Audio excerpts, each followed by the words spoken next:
คนที่ภาวนาจริงๆนั่นน่ะมันบ่ไปสนไผเด้ถ้าคนภาวนาจริงๆมันสิเบิ่งความคิดเจ้าของกับความรู้สึกเจ้าของเท่านั้นมันสิบ่ไป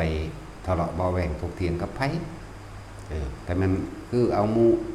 พระเนรเฮานี่แหละภิกษุสงฆ์สามเณรเฮานี่สิ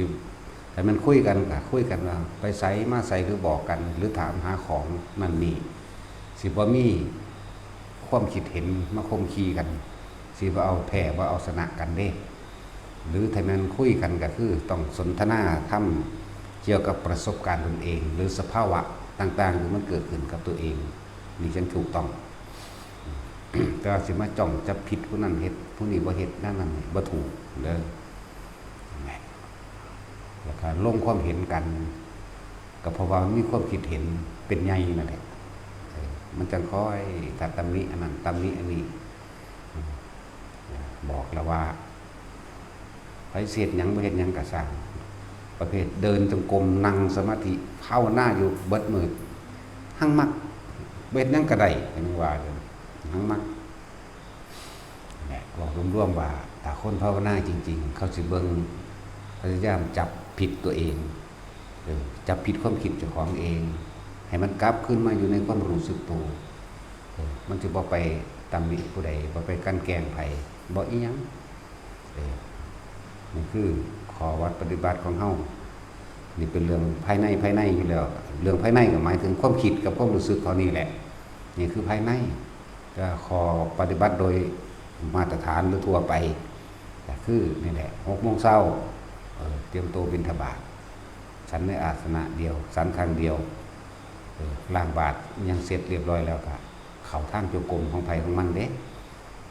จนกว่าทางจงกรมหรือสินั่งสมาธิหรือสิอ่านหนังสือหรือสิอันใดก็ได้ที่มันอยู่ในการอยู่ในกุศลอยู่ในกุศลธรรมมันเป็นเครื่องอยู่อันใดก็ได้จนกว่าสิเที่ย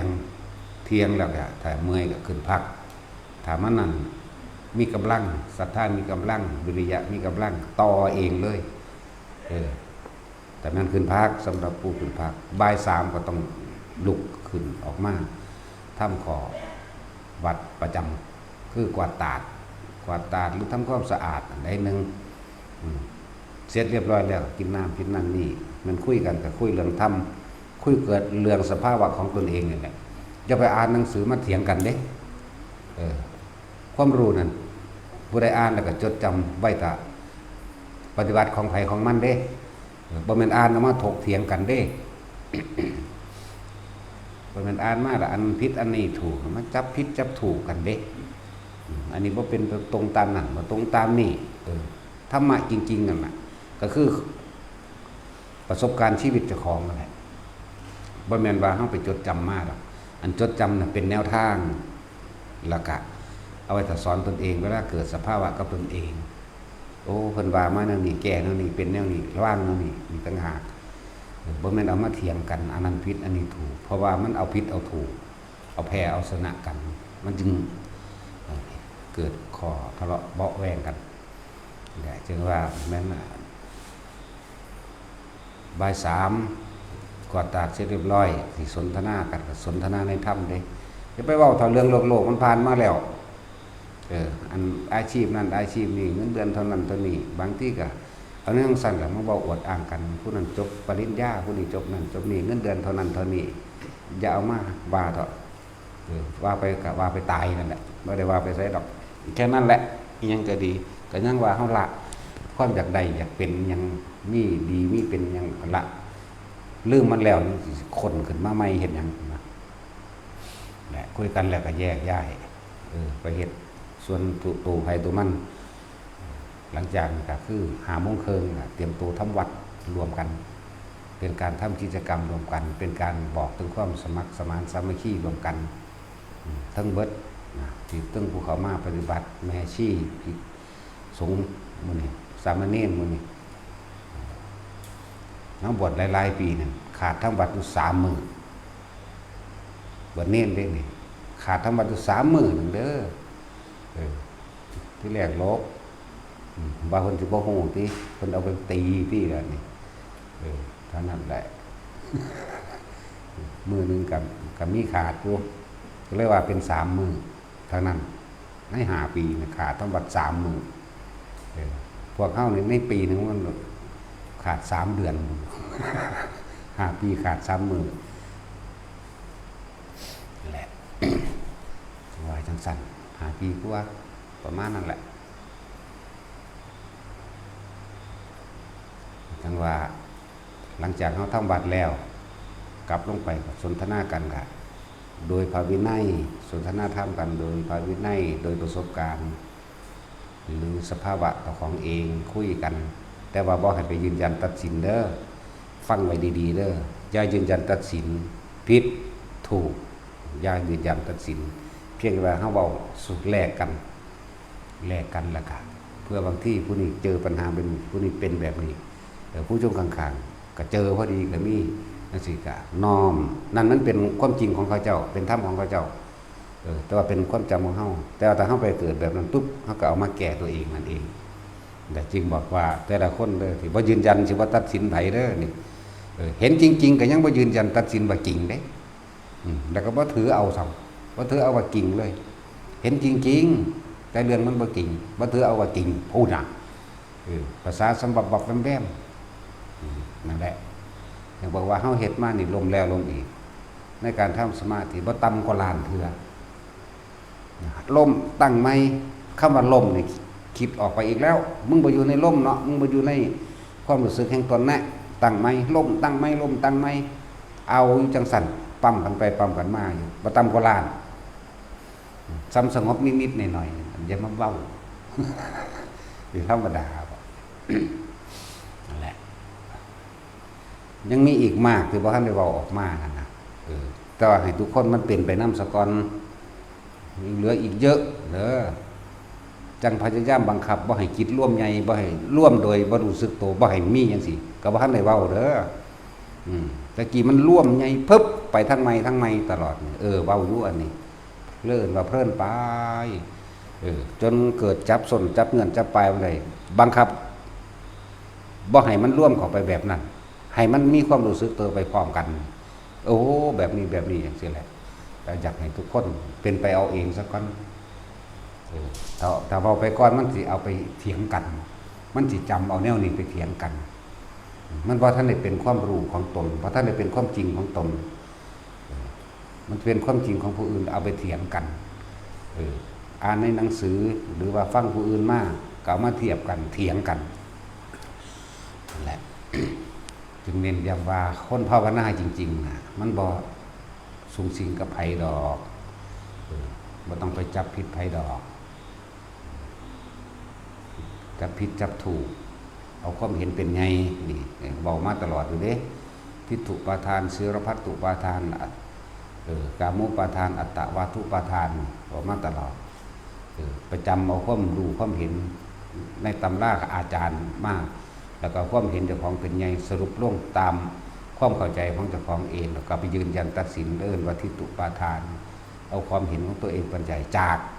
ศีลพัตตุปาทานการได้ยินได้ฟังได้รู้ได้เห็นแม้กระทั่งเคยเป็นมาเขายังบ่ได้ให้เอาเคยเป็นมามีแต่เว้าให้ฟังซื่อเนี่ยจึงเรียกว่าศีลพัตตุปาทานเมื่อมีศีลพัตตุปาทานจากทิฏฐุปาทานศีลพัตตุปาทานจะมากามุปาทานนี่ตามความพอใจของตนเด้นี่คำว่ากามุปาทานบ่แม่นว่าความพอใจในรูปในรสในกลิ่นในเสียงในกระทบสัมผัสอารมณ์แห่งความรู้สึกของตนเองเป็นไงบ่แม่นแค่นี้เด้มีกระทั่งยินดีในความสงบยินดีในการเห็นยินดีในการรู้คนน่ะพวกเจ้าเคยได้ยินบ่คำว่าตัวนี้เป็นตัวความยินดีนี่เป็นตัวกามนะสมาธิบางอย่างก็เป็นกามจังสี่เคยหูยินบ่แต่ว่าสมาธิบ่ได้เป็นความคิดที่อยากเป็นตั้งหากเป็นตัวกามนี่นี่แหละตัวอยากสงบอยากเป็นแบบนี้อยากเป็นอยู่ในอารมณ์แห่งฌานอิ่มแบบนี้นี่เรียกกามุปาทานนั่นแล้วจังสั้นแหละนั่นแหละจังว่ามันค่อยๆเป็นไปเอาว่าเฮาซ้ำบบนี่จะเพิ่งเอามาเถียงกันธรรมกะ ทิฏฐุปาทานศิรพัตตุปาทานกามุปาทานอัตตวาทุปาทานนี่เอาความรู้สึกของเจ้าของที่ยึดมั่นถือมั่นว่ามันถูกเอาอัตตาตัวตนที่เจ้าของเข้าไปยืนยันตัดสินว่าผิดว่าถูกไว้แล้วมายืนยันนี่ละเอิ้นว่าอุปทาน4อุปทาน4ความรู้สึกคักๆนี่ล่ะบาดนี้นี่แหละตัวใจเลยล่ะตัววิญญาณเลยล่ะก็ว่าตัวความรู้สึกนี่แหละรวมลงว่าคือความรู้สึกใจก็ว่าวิญญาณก็ว่าวิญญาณใจเด้บ่แม่นวิญญาณกายวิญญาณกายโอ้ยง่ายๆนึงดอกร้อนหนาวเจ็บปวดหิวนี่เรียกวิญญาณกายรับรู้ความรู้สึกทางกายว่าร้อนว่าหนาวว่าหิวว่าเจ็บว่าปวดนี่วิญญาณกายบ่แม่นวิญญาณใจวิญญาณใจจังเอิ้นว่าพอใจกับไม่พอใจถ้าพอใจกับทิฏฐุปาทานอัตตวัตถุกามุปาทานแล้วก็อันศิรพัตตุปาทานเป็นตัวเดียวกันนั่นแหละจริงๆมันไม่ได้แยกเลยมันพรึบเดียวใส่กันเลยเด้อมันเป็นก้อนเดียวกันนี่แยกความละเอียดให้ฟังหนังสือนะ มันเป็นความรู้สึกขึ้นมาเลยบ่พอใจนั่นพอใจนั่นยึดทั้งหมดพอใจก็ยึดบ่พอใจก็ยึดเด้เป็นสั่นแหละว่าพวกภาวนาก็จะสิไปอันนั้นอันนี้กันเฮ็ดหยังบ่ให้เป็นทั้งเบิดนี่แหละเบิ่งไผเบิ่งมันก็มันก็เบิ่งไผเบิ่งมันก็เบิ่งความคิดเจ้าของเลยสิกขติก็แปลว่าสังเกตความคิดตัวเองเด้นี่ก็เบิ่งความรู้สึกเจ้าของเองรับรู้ให้ความรู้สึกอย่าหนีจากกายแน่หลักเฮามีอยู่เท่านี้นึงเด้ล่ะบัดนี้อยู่ในกายเวทนาจิตธรรมคือสภาวะทั้งหลายทั้งปวงที่มันมาเกิดขึ้นเนี่ยที่เกิดกระทบกระทั่งนั่นนี่แต่เฮาสิละแบบใดจังหากธรรมคือความจริงทั้งหลายที่เฮากำลังประสบพบเหตุอยู่นี่เฮาสิถือเอาหรือบ่ถือเอาเฮาสิปล่อยหรือบ่ปล่อยแบบใดนี่ต่างหากเฮาสิเข้าใจอนิจจังทุกขังอนัตตาบ่เฮาสิใจอนิจจังอนัตตาบ่คั่นนั่นแหละจริงทั้งหลายทั้งปวงเขาว่าสติธรรมปัญญาธรรมก็ว่าสติท่านตามความเป็นจริงปัญญาเห็นรู้แจ้งตามความเป็นจริงเอิ้นว่าสติธรรมปัญญาธรรมบ่ควรเข้าไปยึดมั่นถือวันเพราะสิ่งทั้งหลายทั้งปวงมีความเกิดขึ้นเป็นธรรมดาความแตกดับเป็นธรรมดาบ่มีอีหยังแสอยู่จังซั่นบ่มีอีหยังเถียงบ่มีอีหยังกี่ลังจังยืนบ่มีแสหุ่นไหลเข้าไปแม้กระทั่งความคิดของเฮาจิตเฮาก็ยังบ่เป็นเฮาบ่ดะมันก็คิดของมันเป็นหน้าที่มันนั่นแหละสติธรรมปัญญาธรรมมันแนวแน่นิ่งอยู่ในสัมมาสมาธิถ้ามันเข้าสู่สัมมาสมาธิสัมมาวิมุตติมันก็เกิดทั้งตัวหลุดพ้นตามความเป็นจริงบ่แม่นหลุดพ้นแบบคิดเอาสัมมาวิมุตติร่วมมาจากคนเด็กสิบอกให้สัมมาทิฏฐิสัมมาสังกัปโปวาจากรรมตัวอาชีววายโนสติสมาธิสัมมาวิมุตติแต่ตัวหนึ่งถูกแล้วก็ถูกทั้งหมดหรือว่ามรรคมีองค์8เนาะแต่สัมมาวิมุตติเป็นตัวที่เก่าหางบ่ได้เอามาร่วมหมู่ดอกแต่ว่าการร่วมใดเพราะว่ามันพอท่านมันสิมาบังนี้มันบ่ค่อยเว้ากันได้ดอกหลักการบ่ต้องประสบการณ์บ่ต้องเรื่องของเจ้าของบ่ค่อยเว้าเรื่องผู้อื่นปานใดอุ้ยสิเว้าเรื่องผู้อื่นเฮาก็เว้าได้แต่ว่าเฮาบ่เป็นเพิ่นเฮาบ่ได้ไปรู้แจ้งเห็นจริงมันเป็นเรื่องของเพิ่นมีแต่คนบ้านั่นแหละเว้ากูฮู้จักมึงเบิดนั่นแหละซั่นนั่นนี่แหละบ่ได้รู้ตัวเองบ่จักหยังเลยนั่นแหละเป็นจังซั่นฮู้จักเบิดนั่นแหละโลดแต่เว้าเพิ่นนั่นแหละเฮารู้จักแต่เฮานั่นแหละบ่จักไผปานใดดอกแค่นำมาเว้ามายกตัวอย่างซื่อเวลาเว้ายกขึ้นมาเพื่อบูชาคุณพ่อแม่ครูอาจารย์มันอาจารย์องค์นั้นองค์นี้มันก็ว่าไปสั้นแต่จังว่าขอวัดปฏิบัติเจ้าของก็มีอยู่แล้วบ่ต้องไปว่าใครครับเขาเฮ็ดก็เป็นบุญกุศลของเขาเขาบ่เฮ็ดก็เป็นอกุศลของเขาก็แล้วแต่ไงเฮาบ่ได้เป็นเจ้าของนรกเฮาบ่ได้เป็นเจ้าของสวรรค์มันเฮาบ่ได้เป็นเจ้าของนิพพานเด้ว่าล่ะจึงบอกว่าบ่ให้ไปยืนยันตัดสินซึ่งกันและกันถ้าสิคุยกันก็คุยธรรมะซะจะไปคุยเถาะลงโลกๆกันนะมันถ้าท่านได้เบื่อเพราะมันเกิดมาโดนคักแล้วเด้ ก็ยังเทียบไปฟังอยู่มื้อเช้านี่ก็ดีแม่น้ำในมหาสมุทรทะเลทั้ง4นี่เพิ่นรวมน้ำทั้งเบิดในโลกทั้ง4เด้โลกนี้โลกมนุษย์เฮาอยู่เดี๋ยวนี้เอิ้นว่าชมพูทวีปโลกอุตรกุรุทวีปโลกอยู่ทางทิศเหนือนั่นแล้วทั้งสั้นแล้วอมรโคยามในทวีปโลกปุเพวิเตหะทวีปโลกทิศตะวันตกเฉียงใต้แม่น้ำทั้งเบิดนี่ร่วมกันแล้วเฮาเกิดมานี่ไปฆ่าคนฆ่าสัตว์เลือดที่มันไหลกองกันหลายยิ่งกว่าแม่น้ำในมหาสมุทรทั้ง4แล้วก็เฮาถือคนฆ่าเลือดไหลหลายกองยิ่งกว่ามหาน้ำในมหาสมุทรทั้ง4นี่แหละอันนี้เว้าเรื่องของพระพุทธเจ้าหรอกอันนี้เฮาบ่ฮู้หรอกแต่เฮาเอาในตำรามาเว้าฟังเปรียบเทียบเอาพระพุทธเจ้าเว้าอันนี้นั่นแหละบัดนี้คูณเบิ่ง2เท่าเด้อเกิดมาถูกผู้อื่นฆ่าเลือดก็หลายปานนั้นแล้วและเราฆ่าผู้อื่นก็หลายปานนั้นอีก2เท่ามั้ยเบิ่งดูบาดนี่เข้าใจบ่บาดนี่คือว่าเรื่องการเกิดเป็นมนุษย์มันยากคือหยังนี่แน่แต่พอแยกย่อยให้ฟังว่ามันยากแบบใดพวกเจ้ายังเพลิดยังหลั่นลายังบ่รู้จักที่จักแดนยังสนุกสนานกินเหล้าเมายาบาปบุญสวรรค์นรกบ่มีดอกเรื่องตัวเด็กน้อยจังซี่ว่าถ้าเฮาบอกมาเทียบเบิ่งเด้อนี่คนในโลกมนุษย์ตอนนี้น่ะถ้ามันฆ่ากันลงมาแน่แล้วนี่นะเหลือ 7,000ที่ว่ามัน200กว่าล้านมันเหลือเอา 7,200 ซะอันกลัวมันเริ่มตายไปเรื่อยๆแล้ว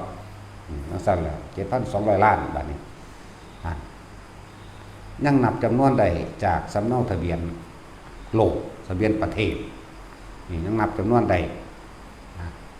เขาก็บ่ได้ไปนับดอกมันว่ามาจังซี่ก็ว่าไปน้ำมันนั่นแหละมันใดก็บ่รู้คือกันมันทำบ่ได้อยากพิสูจน์ก็ไปขอเบิ่งทะเบียนประเทศไทยว่ามีคนจักคนทะเบียนแต่ละประเทศ150ประเทศไปนับเบิ่งเอามารวมกันมันรู้ซะบ่แม่นเนาะจังซั่นล่ะบัดนี้ไปนับเบิ่งปวกเด้อเอาโพนเดียวเท่านั้นแหละหลายกว่าคนในโลก 7,000 กว่าล้านเข้าใจว่าล่ะปวกโพนเดียวจอมปวกจอมเดียวหลายกว่าแล้วปวกทั้งหมดในโลกนี่เท่าใดนั่นแหละเทียบเบิ่งดูง่ายบัดนี้การเกิดเป็นคนปวกในโลกเท่าใดแล้วก็ปวกบ่แม่นมีชนิดเดียวอีกเด้มีหลายชนิดอยู่เด้เนาะเห็นบ่ล่ะพวกหัวสั้นก็ว่าพวกไก่น้อยก็ว่าแน่มันยังแยกออกไปอยู่เนาะพวกกินไม้พวกกินดินก็ว่านะเบิ่งพวกก็ยังแยกออกไปจังซั่นล่ะคือคนก็ยังแยกออกไปนั่นแล้วบัดนี้มดเด้มดดำก็มียังมาแยกเป็นมดดำขิวอีกอยู่มดดำไฟใหญ่กัดตวดเขาเก็บคือยังนี่หามื้อนี่เนาะตาสินตวดขึ้นตื่นพุ่นแล้วธรรมดาบ่วันนี้มดแดงที่เฮาไปแง่ใครมันมากินก็มีเนาะแบบมดแดงไฟก็ยังมามีอีกอยู่นี่แหมแล้วมดแดงนี่น้อยอีกชนิดนึงเด้เฮาไปคิ้วๆเด้มดแดงน้อยอีกอันนึงบ่กัดไผดอกตั้งคิ้วๆแน่เบิ่งดูมดก็มีจักชนิดนั่นแล้วสั้นแล้วนี่ไหมปวกก็หมดติเหลือล้นแล้วซ้ำนี่นับประมาณบ่ได้หรอเด้นี่ไล่เบิ่งรู้ป่าจักชนิดบัดไล่เบิ่งรู้ช้างม้าวัวควายสัตว์ต่างๆนานาสารพัดจนถึงที่เฮาต้องใส่กล้องจุลทรรศน์เบิ่งเอาว่าน่ะแบคทีเรียคนเด้นจักบ่ล่ะอันปากพวกเจ้าเน่าเหม็นน้ำหมูน้ำขี้มูกน้ำลายในท้องเฮามื้อนี้สัตว์เด้นั่นน่ะนี่แหละไล่ให้ละเอียดนั่นแล้วจังซั่นแล้วคิดว่าเทียบกันได้บ่บัดนี้บ่ได้ขนงัวกับเขางัวคือเพิ่นเบาไว้นั่นน่ะมันบ่ผิดดอกก็เพิ่นพระพุทธเจ้าเพิ่นแล้วเว้าแต่เฮาสิเถียงพระพุทธเจ้าขนวัวล้านตัวกับเขา2เขาเท่านั้นนี่ไปสวรรค์นี่ไปนิพพานเท่านี้ขนงัวล้านตัวจังสิจะขนแล้วเนาะแล้วที่เถียงตื้มอีกว่าเอาโกรธซะเถียงนำเข้าไปอีกเลยมันเป็นจังสี่แน่นอนอยู่แล้วล่ะแล้วตาเฮาบ่เห็นอีกเด้อมันยังแบบ ที่ว่าสบายเปรตมันนรกมันเนาะจังซั่นแล้วเทวดาก็มีอันนี้เอาเฉพาะมนุษย์ไปเทียบนี่นับประมาณบ่ได้นะเดี๋ยวว่ายังพากันสนุกสนานเพลิดเพลินความนั้นความนี้อยู่ว่ายังสิเอาความเห็นของตนเองมาเอาสนะผู้นั้นสนะบ่นี้หรอกสนะก็มีแต่แพ้เท่านั้นแหละใครแพ้แก้วัฏฏะสงสารทั้งนั้นน่ะถูกหลอกบัดนี่แหละจังหวะเน้นย้ำเข้ามาหาการสังเกตความคิดเจ้าของเองกับความรู้สึกเจ้าของเองเห็นอยู่แค่นี้ความคิดเวลามันไปคิดถึงไผผู้ใดจะเห็นความคิดเจ้าของก็เอ้าเมื่อกี้มึงคิดเรื่องใดมันก็เห็นมันตัวจากบ่ล่ะกลับมาล้มปั๊บสังเกตเบื้องเดิมอย่าเพลิดอย่าเพลินอย่าปล่อยเรียกว่ายังล่ะภาษาลาวๆเมื่อลอยเมื่อลอยไปเพิ่นแปลเป็นภาษาไทยว่าเพลินว่าเมื่อลอยไปถ้าใครมีสติเมื่อกี้มึงคิดถึงไผอ๋อเป็นแบบนี้นี่เองตัวมันต้องรู้จักดอกนั่นแหละจังเอาความคิดนี่มากำกับลมหายใจไว้คิดถึงลมเข้าลมออกอยู่นี่คิดถึงอุณาโลมคิดถึงอาการปิติคือความรู้สึกในกายเฮาเองนั่นแหละกายเวทนาจิตเวทนากายจิตเป็นตัวคุมทั้งหมดอยู่แล้วกายเวทนาจิตเวทนากายร่วมว่าสติกับว่าแหละคำว่าธรรมมันนั่งจะเกิดดอกความจริงที่มันประสบพบเหตุในตัวเองอันนี้ก็เอื้อนว่าบ่มีสติถ้าดึงหัวปัวมีสติได้บัดนี้ นี่จะกลับมาแล้วมารู้สึกโตแล้วรู้สึกว่าเก็บ แม่นอี่เด้อพวกเจ้าลองนั่งเพลินคิดใจลอยไปเนาะแต่มีคนมาบาดเดียนตื่นยกขึ้นมานั่นละละรู้สึกตัวจากบริวารเมื่อกี้กูคิดถึงไผวะตัวเรื่องใดวะตัวแล้วก็ได้อยากเห็นคิดแรกเลยคิดแรกในขณะนั้นเมื่อกี้กูคิดถึงไผนะก็ค่อยจับได้เองและทั้งว่าเขานี่คือข้อวัดปฏิบัติของเฮาเองโดยภายในคือสังเกตความคิดเจ้าของกับความรู้สึกในกายจึงเอ่ยว่าจิตเวทนากายกายเวทนาจิตกายเวทนาจิตธรรมบัดสิเห็นดอกเห็นไปเรื่อยๆนะที่เขาเน้นย้ำก็คือการทรงฌานเจริญฌานโดยลมหายใจอานาปานสติทรงฌานเจริญฌานทรงแปลว่ารักษาเมื่อรักษาลมหายใจเขาออกแล้วอาการปิติก็เกิดแต่เขาใส่ระบบม่านตาทำให้เกิดขึ้นเสียก่อน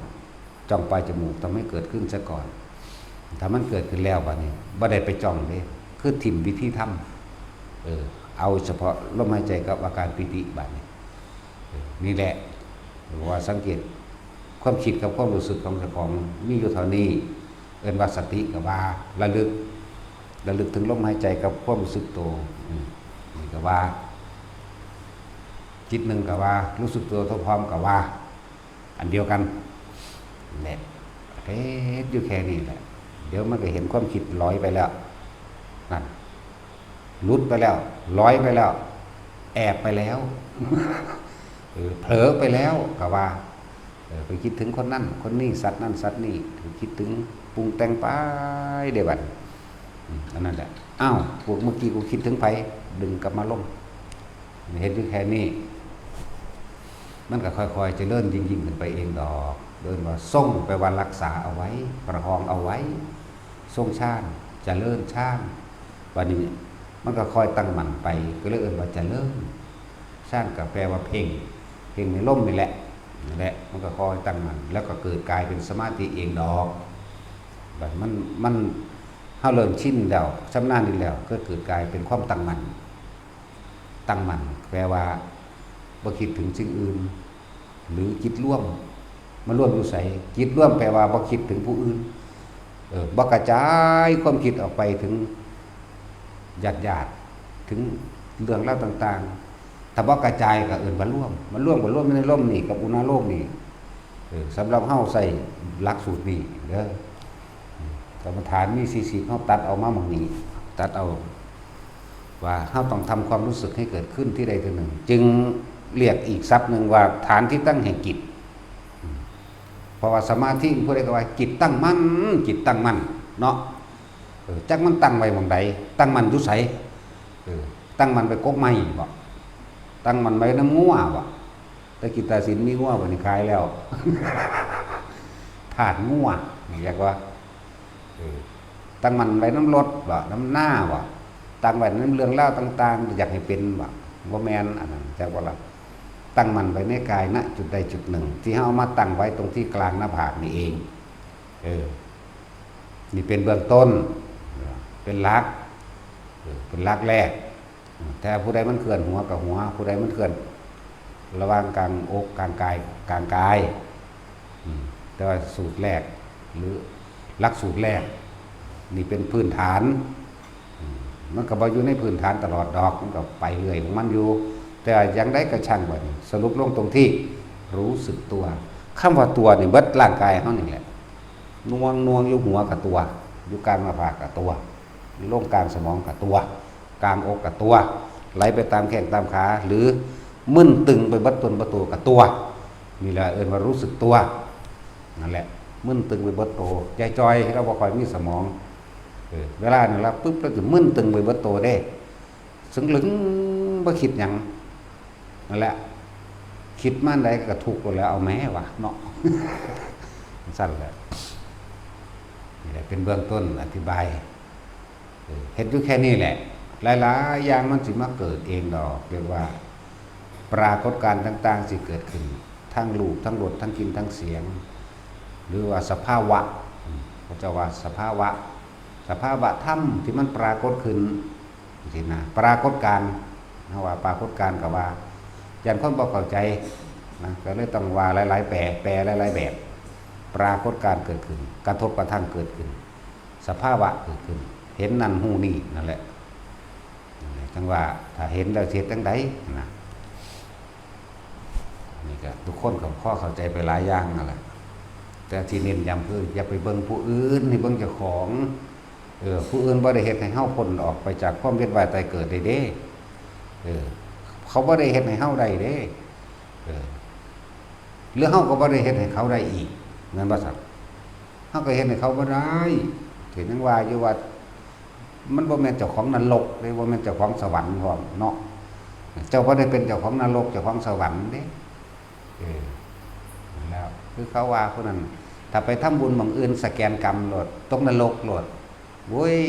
อีเจ้าของนรก แต่ถ้าเพิ่นจึงไปสวรรค์กับสวรรค์มึงแล้วเนาะพอมึงเสียได้เอาจังซี่เห็นบ่ล่ะและจึงว่าอย่าไปใส่ใจอย่านำเขามาเขาบ่แม่นเจ้าของสวรรค์นรกเฮาก็บ่แม่นเจ้าของนรกสวรรค์คือกันจริงอยู่ที่ตัวเองเด้อบ่ทุกอย่างถ้ามันเฮ็ดในกันใดพระเจ้าก็เฮ็ดดอกว่าเนาะภาษาหยังกับเฮานั่นแหละ ว่าให้เบิ่งคนที่เกิดรวมสมัยพระพุทธเจ้าตกนรกก็บ่อึดเห็นบ่พี่น้องเพิ่นตกหลาย พี่น้องเพิ่นตัวไปล่ะสุปพุทธะจังซี่แม่นบ่ล่ะลูกพี่ลูกน้องกันในพี่น้องเพิ่นสำตัวนั่นน่ะน้องพ่อเพิ่นสำตัวนั่นน่ะแม่นบ่ล่ะน้องพ่อหรืออ้ายพ่อบ่ลืมแล้ว มีแล้วถ้าว่าเรื่องของผู้อื่นมันชื่อว่าได้เทวทัตพวกนี้แม่นบ่ล่ะกับพี่น้องเพิ่นตัวนั่นน่ะนั่นแล้วหลายอยู่ได้ล่ะไปนิพพานก็หลายตรงนรกก็หลายไปสวรรค์ก็หลายจังซั่นแล้วแต่ว่าเพิ่นบ่ได้เป็นผู้เฮ็ดให้เด้เพิ่นบ่แม่นเจ้าของสวรรค์เด้เพิ่นก็บ่แม่นเจ้าของนรกอีกเพิ่นก็บ่แม่นเจ้าของนิพพานอีกแล้วเพิ่นก็บ่แม่นเจ้าของถ้ำอีกความจริงแต่มันมีอยู่แล้วปรากฏอยู่แล้วขึ้นอยู่กับตัวเฮาสิมาเบิ่งเจ้าของเองอีกเด้อนั่นแหละบอกว่าเวลาคุยกันก็คุยเรื่องประสบการณ์ของเจ้าของเองถ้าเอาเรื่องผู้อื่นมาปุ๊บมันสิเถียงกันเด้อเอาเรื่องผู้อื่นหรือเป็นประวัติพระพุทธเจ้าเป็นประวัติสาวกองค์นั้นองค์นั้นเรื่องเล่าแบบนั้นส่วนมากสิเอาความเห็นเจ้าของไปหักล้างกันถกเถียงกันผิดถูกแม่นบ่ล่ะที่มันเถียงกันอยู่นี่แหละคำสอนไผก็สร้างถามมันหลุดพ้นได้ มันก็บ่ต่างกัน เพราะว่ามันคือธรรมเข้าใจบ่ล่ะนี่บ่ต้องไปว่าของไผหรอกบ่ต้องไปจำกัดว่าต้องพระพุทธเจ้าเท่านั้นดอกพระปัจเจกไผสอนเพิ่นสั่นแม่นว่าล่ะเพิ่นคือรู้เอาเองเด้อล่ะแม่นบ่นั่นแหละหลายอย่างโพดดอกที่ของบ่ทันได้เว้านะจะให้ทุกคนเป็นไปเรื่อยๆซะก่อนสิ่งที่เพิ่นบ่นำมาสอนก็หลายสิ่งที่เฮาบ่นำมาเว้าก็หลายคือกันต้นตระกูลภาษาจังซี่ว่าท่านมีไผเว้าเด้เนาะมาจากไสภาษาคูโบดมีบ่คูตาบมีบ่พรหมณีมีบ่มาภาษาต่างดาวเนาะสัมภาษากิเลสเนี่ยโอ้ยมันมีอยู่แล้วแต่สิมันเคยยินว่ากิเลสมันเอิ้นกันบางใดมึงเว้ากับปวกได้หรือยังมึงต้องไปเป็นปวกเอาบ่เอาแน่ปากว่าบ่เอาอยู่นั่นแล้วแต่มึงสิเฮ็ดเป็นได้บ่โกงเวลาหลวงโกงเงินหลวงเข้าใจว่าเด็กนั่นแหละพวกปวกรักษาดีๆเด้อส่วนข้าราชการต่างๆนักการเมืองต่างๆส่วนมากแต่ว่าตรงนรกสะก่อนดอกเป็นอสงไขยส่วนจะเกิดมาเป็นปวกเฮ้ยบ่ต้องห่วงเป็นยากอยู่เด้เป็นปวกคือต้องเลวสุดๆเด้ต้องโกงคนต้องกินคนเด้ต้องโกงต้องสารพัดในการตั๋วเด้กินเงินแผ่นดินงบแผ่นดินเด้มันเลยพอใจในการสิกินดินนี่อย่างว่าล่ะกินดินกินไม้แห้งไม่ผุแม่มันสั่นเด้หัวไว้และมันสิเว้าถึงผลพลอยได้ของอานิสงส์การทรงชาติเจริญชาติเด้อผลพลอยได้เด้อบัดนี้บ่ได้แม่นจุดหมายตรงๆแต่ว่าเป็นผลพลอยได้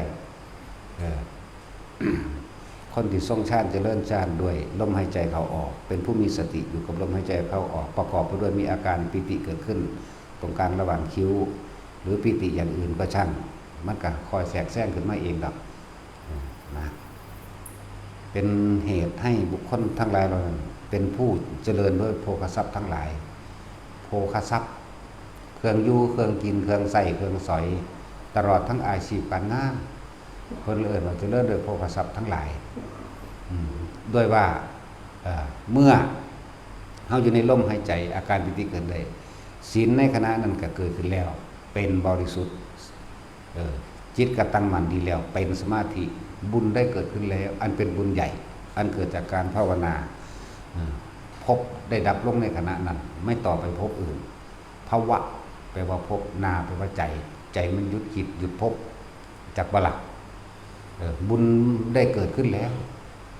อกุศลกรรมทั้งหลายในถึงขณะที่ว่าเวลาจักให้ผลไม่ได้เหมือนกับคำสุภาษิตที่พระเจ้าไว้ที่ลบไพ่ทั้งหลายอันหมู่มานอินพรหมทั้งหลายไม่อาจสามารถทำอันตรายได้เลยคืออานาปานสติเห็นบ่ล่ะจักสิเมนบ่ล่ะกับไผแล้วเนาะนั่นแหละ ในขณะนั้นบ่ว่าสิเป็นทั้งมนุษย์และอมนุษย์ตลอดทั้งอกุศลกรรมเก่าไม่อาจสามารถที่จะให้ผลได้ในขณะที่เราอยู่ในลมหายใจนี้ในลมนี้บุญมันเกิดส่วนเป็นเจ้ากรรมนายเวรมาหรือแม้กระทั่งเป็นญาติแห่งเราเองม่านทั้งหลายเจ้ากรรมนายเวรทั้งหลายหรือเป็นญาติแห่งเราเองหรือผู้มิใช่ญาติก็ช่างกลับมาเห็นแสงสว่างอันเกิดขึ้นในระหว่างหนึ่งวาของตัวเองกลางออกนี่คนทรงชาติจากวันวงรอบตัวเองไปได้เลยเจ้ากรรมนายเวรได้บุญกุศลไปจากวันแม้จะเพียรพยายามกูบ่อภัยให้มึงกูจะฆ่ามึงอย่างเดียวนี่เปรียบเทียบเด้อแต่ว่าก็ไม่อาจสามารถทำอันตรายได้นั่นจึงเกินว่ามารทั้งหลายไม่อาจสามารถทำอันตรายได้จากบ่ได้เทวดากระสางเทวดามิจฉาก็มีเด้พวกอิจฉาเทวดาอิจฉาก็มีเด้นั่นแหละเทวดามารพรหมทั้งหลายทั้งมนุษย์และอมนุษย์ไม่อาจสามารถทำอันตรายเราได้บัดนี้พวกที่เขาตกทุกข์ได้ยาก โมทนาสาธุบุญน้ำมันดีกว่าเว้ยนั่นแหละจึงเกิดการอโหสิกรรมซึ่งกันและกันได้จากว่านี่สมมุติว่ามันมีเจ้ากรรมนายเวรจะลอยหนึ่งสุดนี้มาปุ๊บเอาสองคนนี้โมทนาบุญแน่หายไปแล้วสองเห็นว่านี่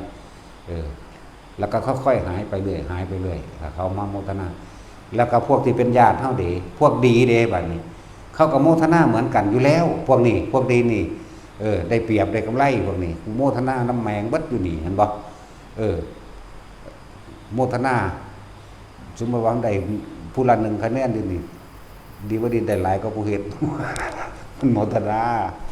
จักว่าล่ะนั่นแหละเมื่อวันนี้สุเป็นญาติของเขาเองหรือว่าเป็นญาติกระชังเขาเกิดมีกำลังบุญกำลังอย่างต่างๆของเขาเองเขาจะกลับมาช่วยเหลือเราเองโดยที่เราไม่ต้องขอจากวรบาทอันนี้ นี่ไปทั้งเป็นเหตุแห่งความเจริญซึ่งโภคทรัพย์บัดนี้เขาบอกภาษาง่ายๆผู้ใดทรงชาติเจริญชาติไปแล้วใจเย็นเป็นคนประคิดมากบ่ค่อยประสาทโรคประสาทลดลงจากว่าอะไร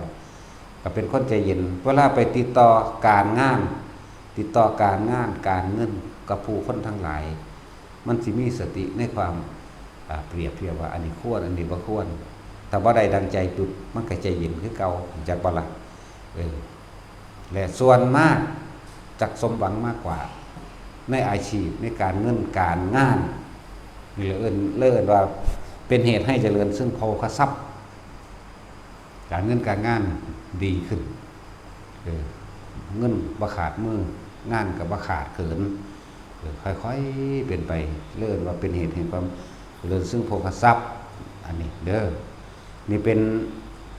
ผลพลอยได้อันหนึ่งบ่แม่นจุดหมายตรงคือนิพพาน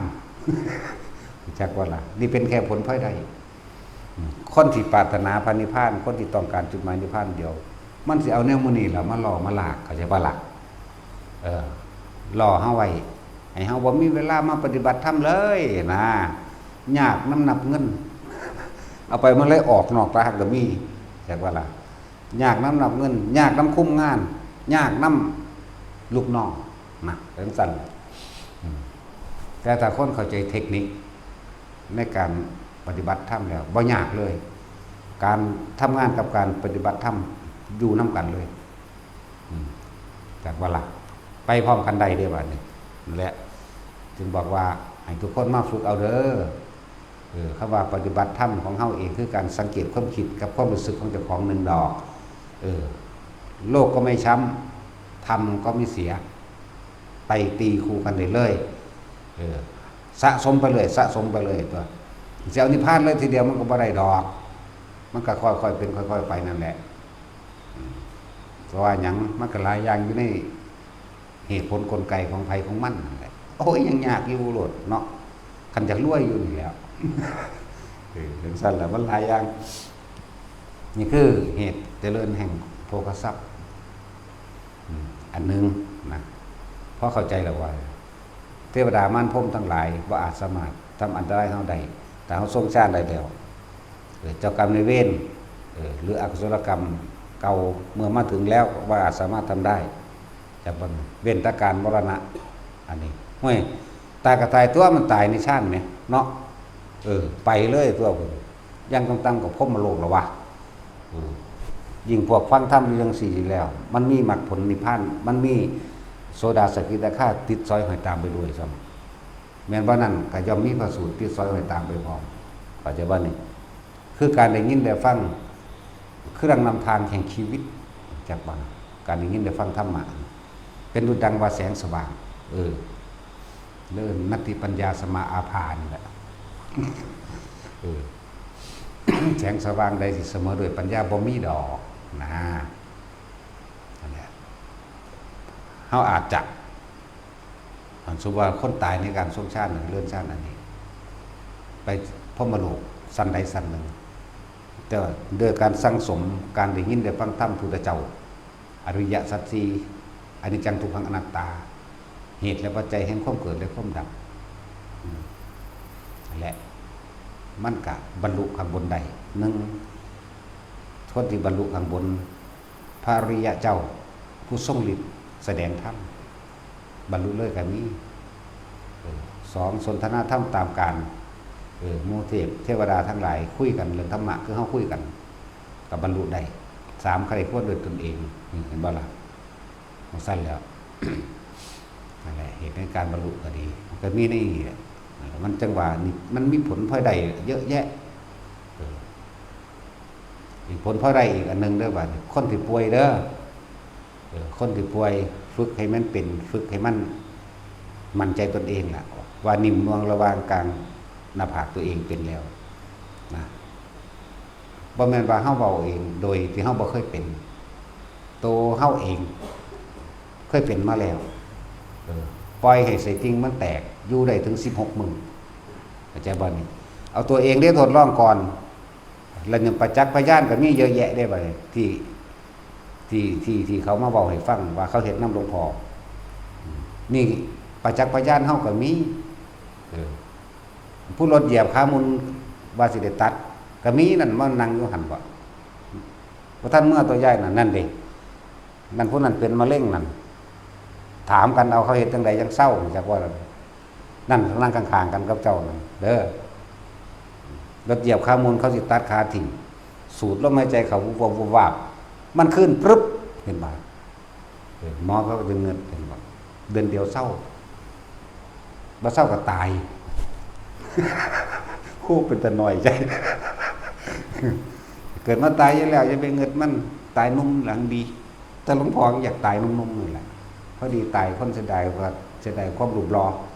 เนาะเห็นว่า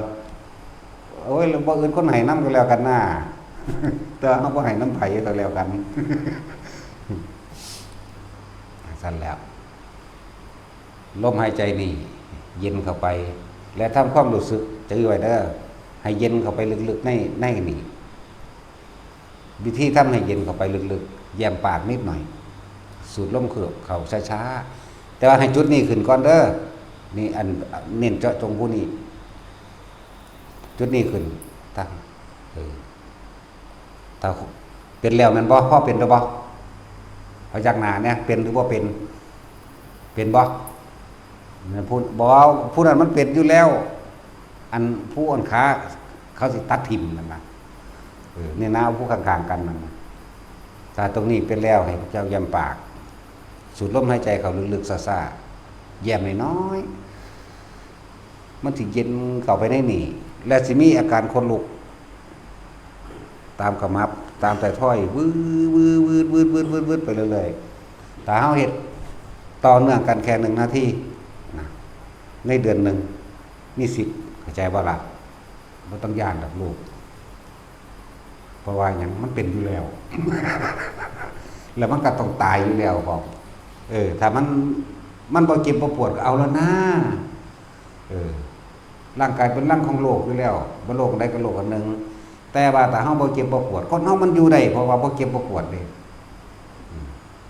ทดลองด้วยตนเองใส่ติ้งแตก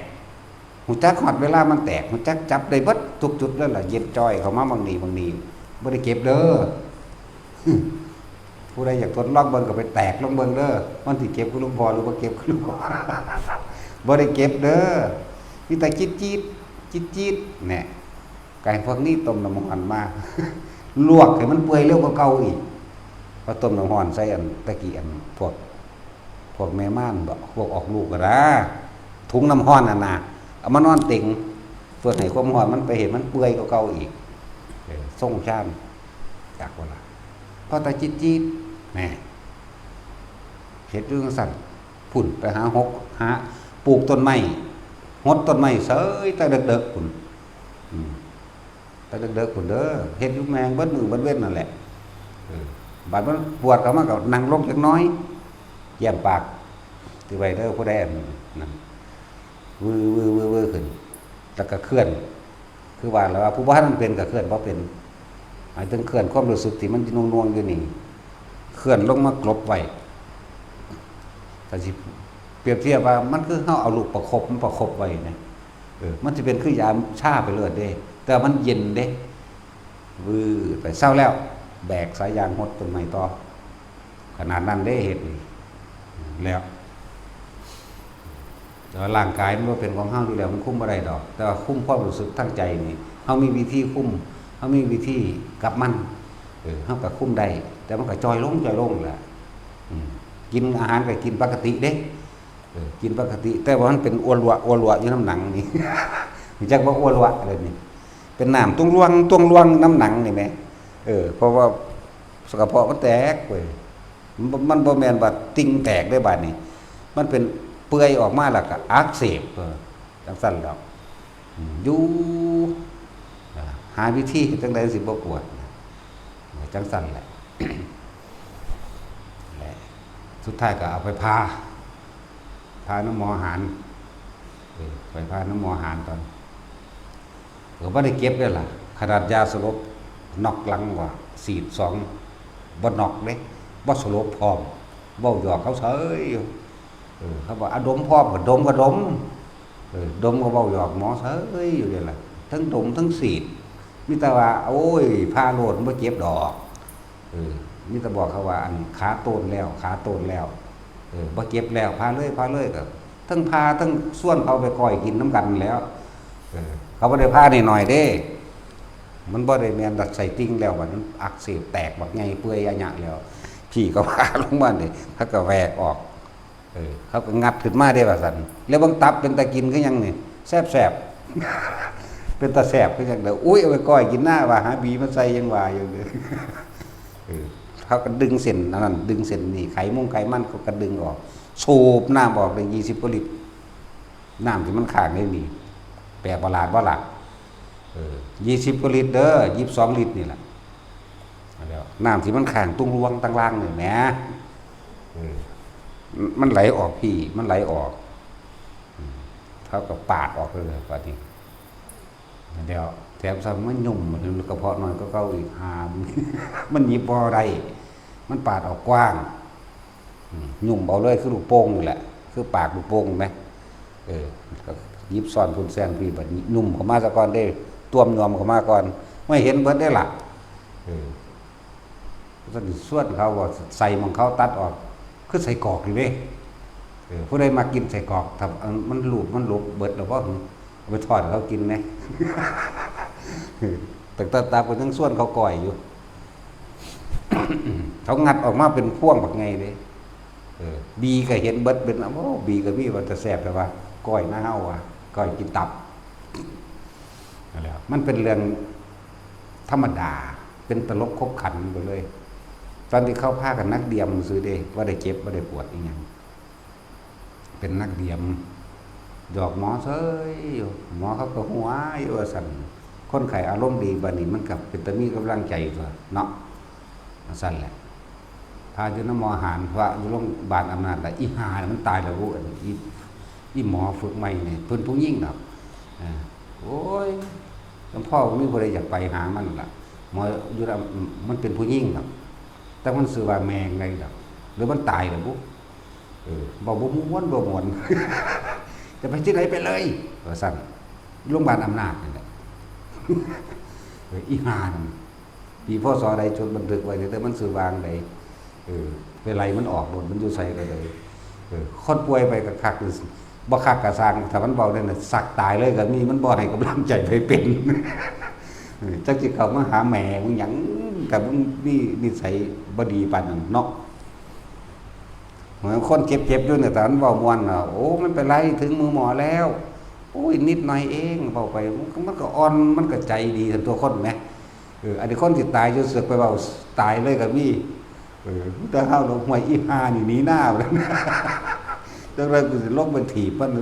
ตั้งแต่นอนอยู่รถเข็นพุ่นเด้จังได๋กูสิศูนย์กูสิลงไปถีบอีห่านี่ยังว่า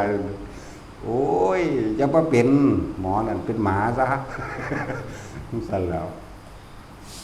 นั่นแหละมีเบาเรื่องผลพลอยได้ของการทรงชาติเด้อเป็นผลพลอยได้รักษาโรคก็ได้ แต่ว่าเฮาบ่จำเป็นต้องว่ารักษาแล้วเฮาก็จะไปใส่เจตนาในการรักษามันสิรักษาของมันเอง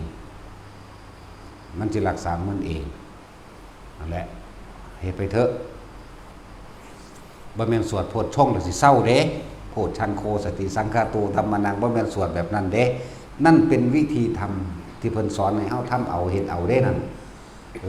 โพชฌังโคสติสังฆาโตธัมมานังวิจโยตถาวิริยมปิติปัสสติจังซี่เพิ่นบอกว่าให้เป็นคนเลือกเป็นธรรมที่เหมาะสมกับตนเองแต่มีความเพียรพยายามในการทรงธรรมหรือปฏิบัติธรรมตัวนั้นสติมันก็มั่นคงขึ้นสมาธิมันก็เกิดขึ้นเป็นองค์ฌานเกิดขึ้นในหันแล้วมันก็เป็นการรักษาตัวเองด้วยตัวเองเด้บ่แม่นว่าสวดเพื่อขจัดปัดเป่าโรคมันบ่เศร้าจักว่าล่ะคือต้องปฏิบัติเอาวิธีทำเอานี่แปลเบิ่งดีๆโพชฌังโคสติสังฆโตนี่คือสตินึกซะก่อนเฮาสินึกเอาธรรมบทใดสังฆโตธรรมมานังนี่เลือกเป็นธรรมเห็นบ่วิจโยตถาวิริยมปิติเมื่อเลือกเป็นธรรมเหมาะสมได้ดีแล้วก็มีความเพียรพยายามในตนเองปัจสัทธิเมื่อมีความพยายามแล้วนี่เห็นบ่ความเพียรของเฮาปัจสัทธิก็เฮ็ดให้เกิดความสงบเย็นใจคลายความกังวลลงจะเป็นสมาธิก็เป็นอุเบกขาเข้าใจบ่ล่ะมันบ่แม่นแค่นั้นแล้วมันฮอดวิมุตติเลยก็ยังได้นั่นแหละพวกว่าสวดโพชฌงค์ยังรักษาโรคมันบ่ได้รักษามันบ่แม่นสวดรักษาแต่ว่ามันเป็นวิธีปฏิบัติเพิ่นบอกเพิ่นสอนลักษณะนั้นคนยังเข้าใจผิดหลายอยู่เด้ก็สั่นโรงพยาบาลก็ตั้งแล้วกูก็เอาแมงอันนี้แล้วไปสวด ผู้ใดเป็นโรคอีหยังก็สร้างเฮ็ดไปเถอะนั่นประจักษ์พยานเฮายังมีผู้หนึ่งขามุนหมอเขาสิพาหมอเขาสิตัดได้นั่นยังมีอยู่นั่นเดือนนึงได้เล่าหายจากหัวเข่าลงไปหัวตีนมันหักมันงอเขาจังซี่แล้วตามที่เพิ่นเว้าให้ฟังเราทรงชาติกับปึ๊บขึ้นเป็นปกติแต่ว่ากระดูกยังมุนอยู่จากว่าล่ะกระดูกยังมุนอยู่ตามเขาเอ็กซเรย์เบิ่งเขากับพยายามที่สิพาเขาก็แล้วก็บอกบ่พาบ่หยังหมอก็กุมพาอย่างเดียวตามภาษาเขานั่นแหละนั่นแหละแต่ว่าเราก็ทรงชาติของเราเองมันก็หายอย่างน่าอัศจรรย์ว่าเดือนเดียวนั่นนั่งอยู่ข้างๆกันนั่นแหละนั่นแหละถามเราเบิ่งเราบอกซื่อๆดอกเขานั่นนั่นแหละอีกผู้นึงอีกพวกนึงก็คือเป็นอัมพฤกษ์อัมพาต7 ปีมันบ่มีแนวเห็นมันไปบ่ได้ลูกสาวเอาธรรมะหลวงพ่อไปฟังแล้วก็กุมฝึกเอาเลยล่ะฝึกไปเพราะมันเศร้าที่ปึ้งตึงขึ้นขับรถมาหาเลยว่านี่แหมยุ่งไปเบิดทางบ้านเขาคือเขาขับรถนำเอาพอเขา มาจากอุดรผู้นึงมาจากยังล่ะชัยภูมิผู้นึง2 คนอันผู้นั้นบ่เป็นนักบ่ได้เป็นโดนผู้นั้นเป็นประมาณ3 ปี4 ปีอีกผู้นึงเป็น7 ปีขี่รถมาคุยใส่กันว่าซั่นธรรมดาบ่มีประจักษ์พยานเฮามีสำหรับคนป่วยก็เขาไปใส่บ่ได้แล้วเขาก็เฮ็ดเอาแล้วของอยู่ในหูดังมั้ยป่วยติดเตียงอยู่ก็หายใจอยู่ได้ล่ะแต่บ่ทันตายเนาะสติมันก็มีอยู่แม้ความคิดมันก็มีอยู่แม้แน่มันเฮ็ดมันเบิดวิธีสิไปแล้วล่ะเขาเจ้าโอ้แม่นคนทุกข์คนยากมันเบิดหม่องสิรักษาแล้วก็เลยเหลือวิธีสุดท้ายอยู่เฮ็ดไปจังซั่นแหละมันเสือกเศร้าติแล้วเศร้าก็เป็นตาเศร้าได้เสือกก็เสือกได้เนาะว่าแต่มันเศร้าเห็นบ่ล่ะเฮ็ดไปเถอะมันหลายอยู่เด้คนที่สิตายเขาสุกเข้าไปห้องผ่าตัดเข้าไปในเครื่องอีหยังเขาล่ะอุโมงค์อุเม่งหาอีหยังล่ะหลับตาลงนึกถึงหลวงพ่อบางที่ก็สวดคาถาหลวงพ่อบางที่ก็สวดบ่ได้หลวงพ่อช่วยด้วย เศร้าเว้ยเนี่ยก็มีเด้ขนาดนั้นแหละพูดถึงเรื่องโลกบ้านว่าท่านคือถึงเรื่องอุบัติเหตุอุบัติภัยเรื่องโลกอันนี้ก็มีหลายคนที่เป็นไม่เกณฑ์เศร้า7 มื้อเท่านั้นคอยแชร์ได้มื้อเดียวหน้าที่1วันหนึ่งให้ต่อเนื่องกัน1 นาทีความเย็นเข้าไปในกลางสมองเฮานี่ตอนแรกมันสิเย็นระหว่างกลางหน้าผากเข้าไปลุ่มลึกก่อนเด้อใส่วิธีแย้มปากนิดหนึ่งแต่สำหรับคนที่จุดอารมณ์ขึ้นได้แล้วให้แย้มปากเฮ็ดเดี๋ยวนี้ก็ได้เฮ็ดเดี๋ยวนี้ก็เป็นเดี๋ยวนี้ถ้ามันขึ้นนี่มานี่ก่อนเด้ฟังทำอยู่มันก็เป็นเบิดล่ะถ้าคนมันเป็นแล้วนะ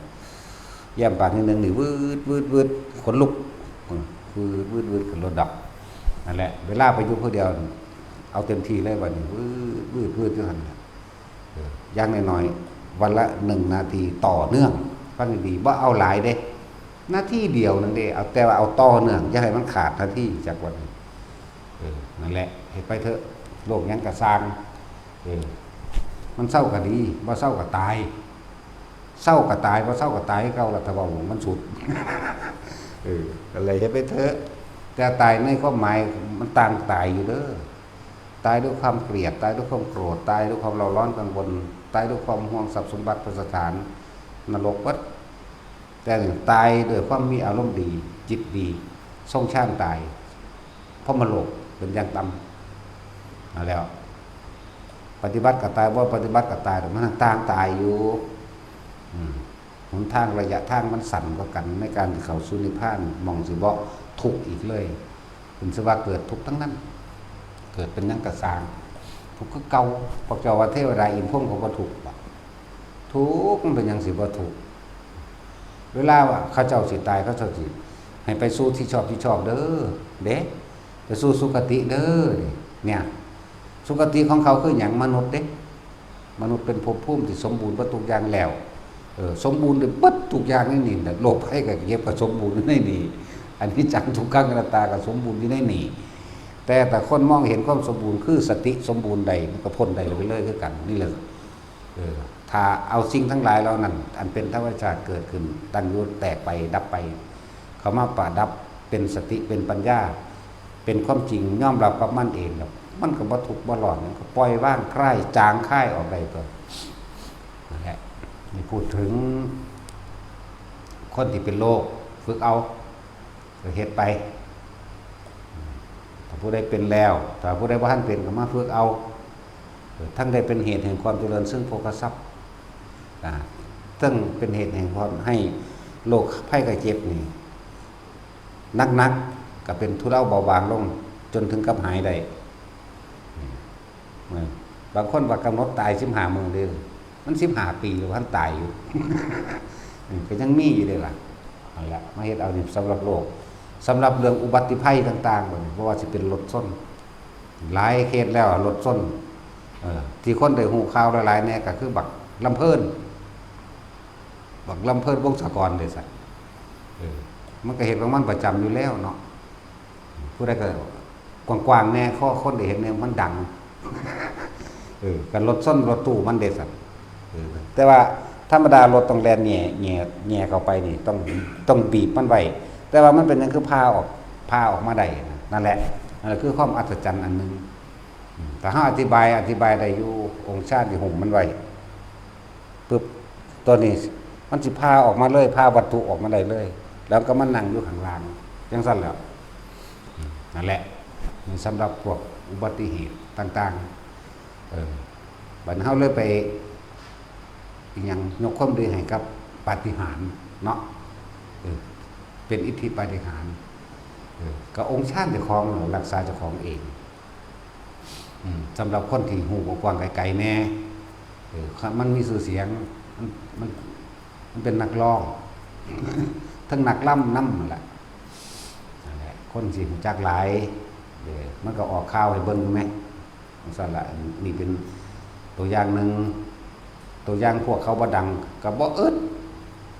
ฮอดฝรั่งพุ่นพูดมาจากต่างประเทศมาเว้าให้ฟังบางดูว่ารถเป็นจังได๋รถส่ง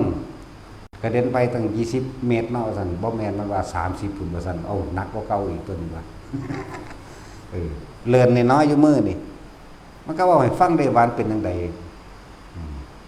รถยังใหญ่ๆน่ะบิ๊กไบค์บ่บิ๊กแปลว่าใหญ่แม่นบ่ไบค์แปลว่ากึ่งมันสิใบแมงบ่หึมเสียงมันเนาะซ่อนเอาเต็มที่ฟงไปบักไกล30 เมตรเลื่อนน้อยๆในขณะที่ลอยขึ้นไปมันดับพึบจักว่าล่ะมันก็บ่ฮู้เมื่อเลยมันกิ่งไปเลยมันบ่ฮู้เมื่อมันไปฮู้เมื่ออยู่โรงพยาบาลมันหูมาขึ้นมานี่มันเลื่อนนิดหน่อยนี่ก็เป็นอัศจรรย์อันหนึ่งแต่เขาอธิบายไว้คือองค์ชาตินี่หุ่มไว้เป็นคือลูกโป่งหุ่มไว้เห็นไหม ใสๆนะผมไปพุ่นอีนึงก็อีปามบักปามมันเลยใส่รถส้นแง่เขาจังซี่ส่วนตัวมุนเอาเหาะตัวรถมันก็เลยบักอ้วนนะเฮาเอิ้นมันมาประจำดอกพอมันกับผมยังเงาสกปรกหรอกพอมันมักเลาะมักแวะยังบุเลวผมก็เป็นผมขี่เหือนกับพากันตัดออกเถื่อนแล้วก็มาประจำดอกมันรถส้นกันบี้เขามันก็ยังออกมาธรรมดาเฉยมันจะมีอันส่งสร้างหามันยังเอิ้นใจแต่หลวงพ่อช่วยลูกด้วยกันนึงเลยนี่ก็ดีแล้วมันมีกรอบรูปมันเอากรอบรูปไปเฮ็ดนำกรอบรูปหลวงพ่อนี่ก็มั่งซอยมันกรอบรูปแตกกรอบรูปแตกหน่อยๆสั่นนี่ก็แม่นแต่ว่าบ่แม่นว่ามันส่งตอนนั้นก็สร้างในมือหนึ่งเฮาเฮ็ดเพียงชั่วขณะรัดข้อมือเดียวก็จังรักษาได้คุ้ม1วันเข้าใจบ่ล่ะอะไรเฮ็ดไปเถอะหลายคนกับบิ๊กไบค์อีกกลุ่มนึงเรื่องตายอุบัตินี่มีหลายอยู่ ประเภทรถพากันนี่ก็มีเด้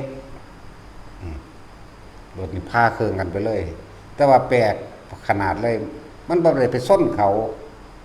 ข้ามถนนผู้นึงแล่นทางตรงนี่มันหลุดออกมาเซยจอดเบิ่ง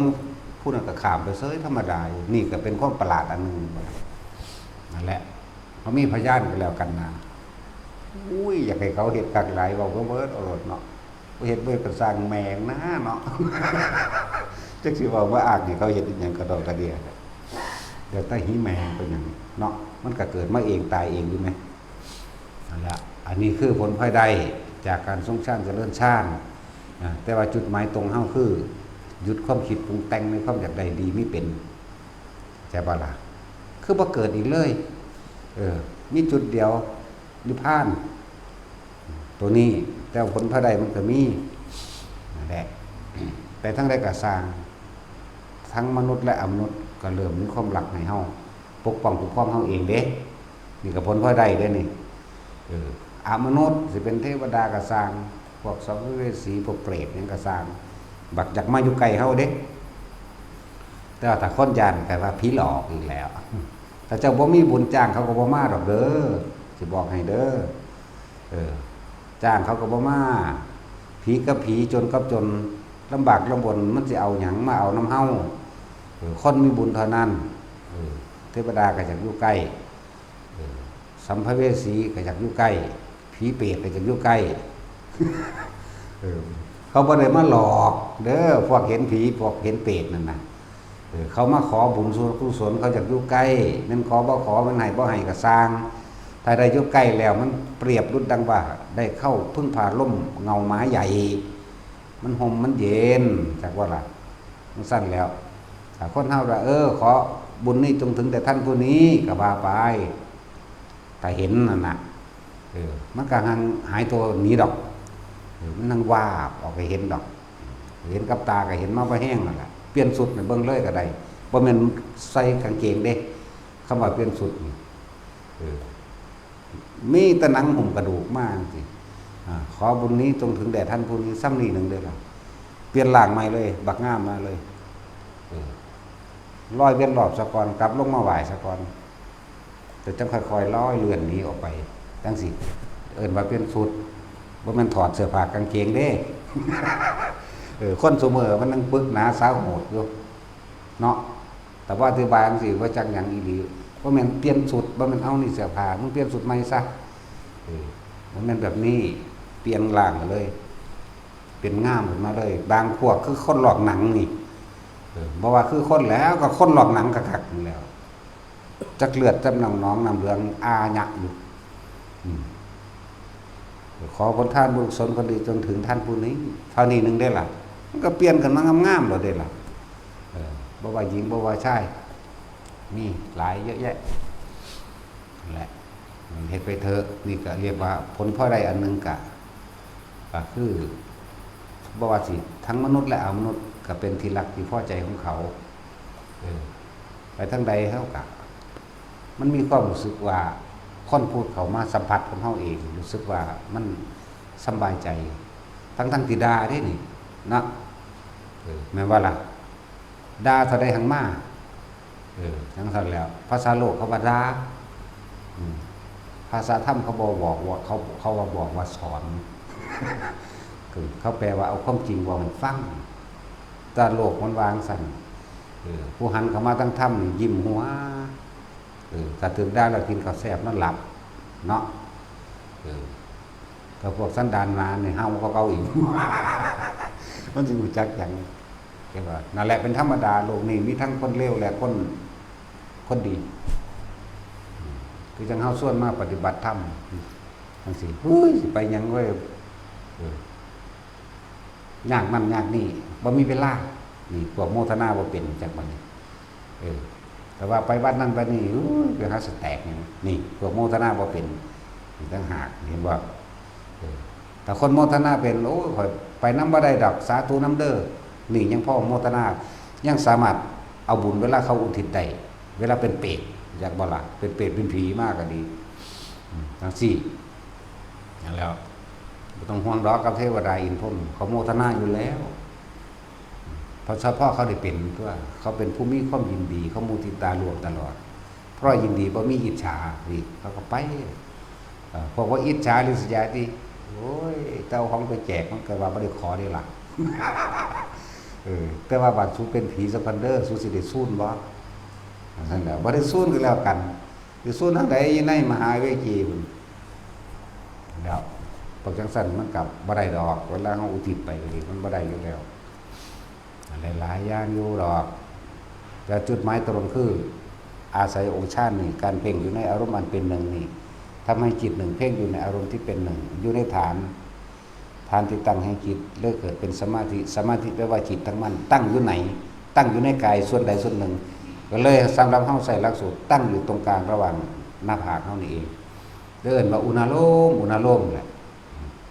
สังเกตบางเด้อว่าพุทธรูปองค์ใดบ่มีอุณาโลมบ่มีเด้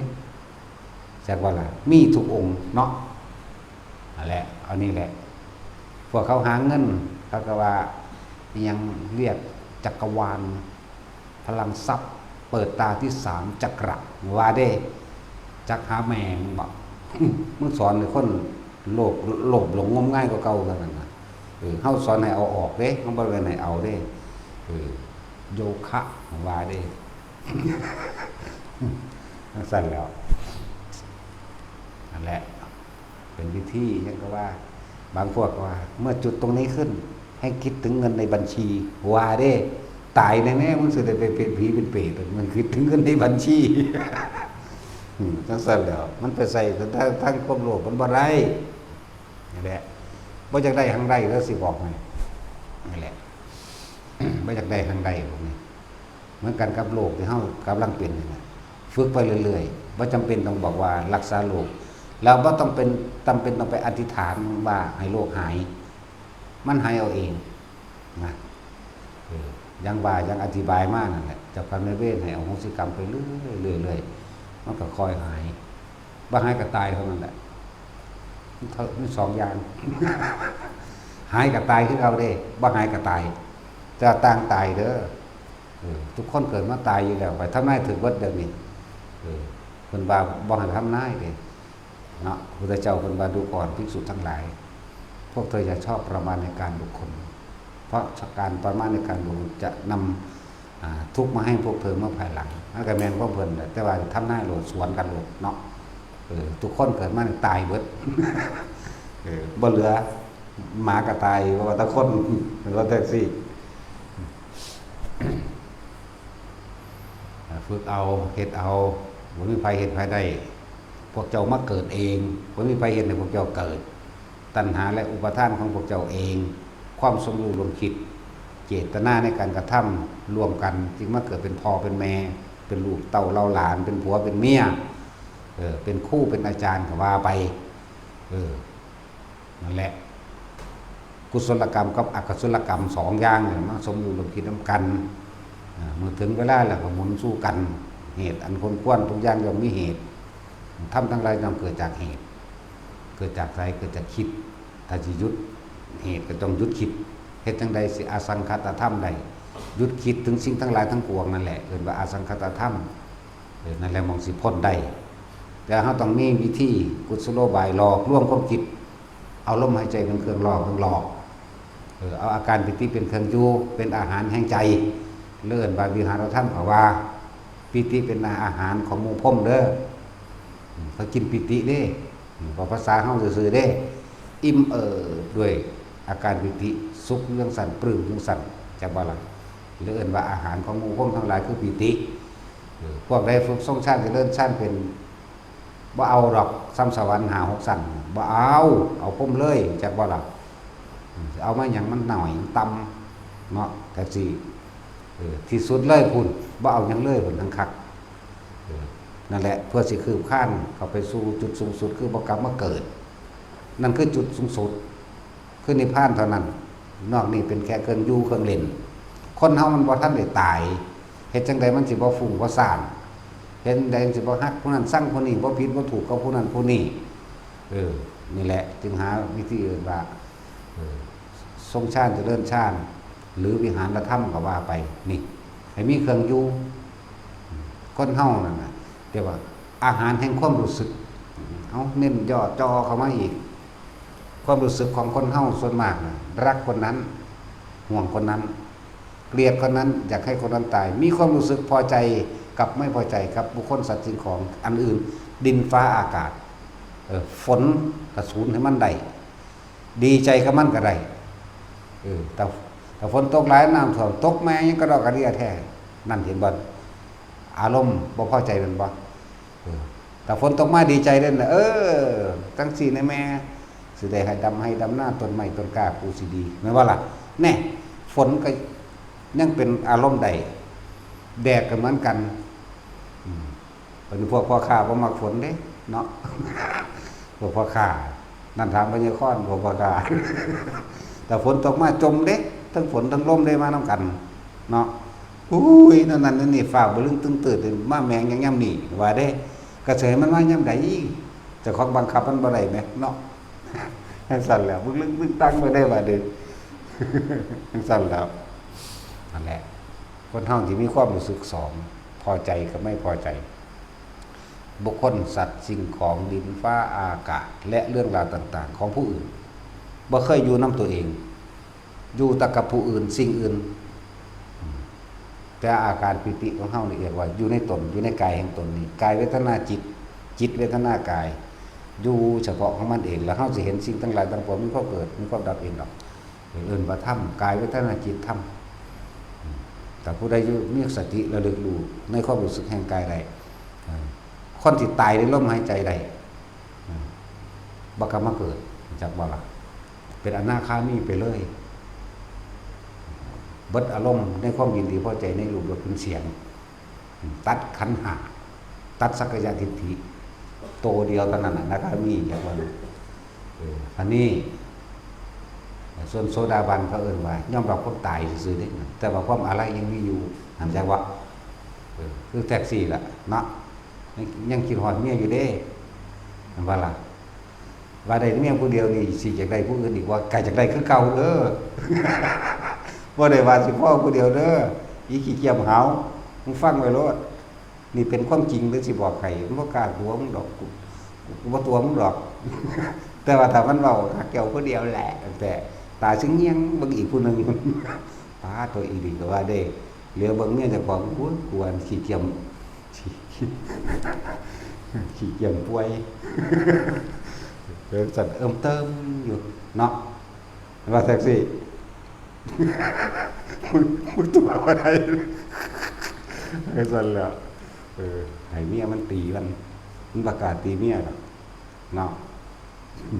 ไอ้สัตว์แล้วเอาสวัสดี